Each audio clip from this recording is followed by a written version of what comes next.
Hey everyone, welcome back to the channel. Today, we're diving into a super common problem that plagues Android users: duplicate photos. With 2025 bringing new features and updates, it's easier than ever to clean up your gallery. If you've ever felt overwhelmed by multiple copies of the same pic, you're in the right place. Let's get started. First things first, why do duplicates happen? It could be from accidental saves, syncing issues, or even app glitches. The good news is, fixing them is straightforward.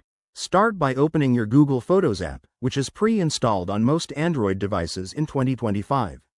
Head to the Library tab and look for the Duplicates folder. Yes, Google has made this even smarter now. Step 1. Let the app do the work. In Google Photos, tap on Utilities and select Free Up Space. This tool will scan for duplicates and suggest which ones to delete.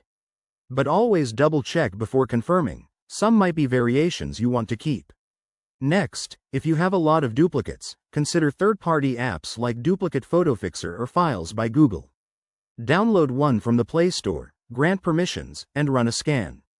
These apps use AI to detect and merge similar images quickly. Remember, in 2025, many of these apps integrate with cloud storage for seamless backups. Now, for a manual approach, go to your device's file manager. Navigate to the DCIM or Pictures folder, sort by name or date, and delete extras one by one. It's time-consuming, but great for precision. Pro tip: before deleting anything, back up your photos to Google Drive or OneDrive to avoid losing precious memories. To prevent duplicates in the future, enable auto-organization in your gallery app settings.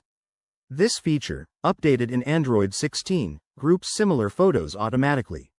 Also, be mindful when importing from other devices or SD cards. There you have it. Simple steps to fix and avoid duplicate photos on your Android in 2025. Give this a try and reclaim that storage space. If you found this helpful, hit that like button, subscribe for more tech tips, and drop a comment below. Thanks for watching, and I'll see you in the next video.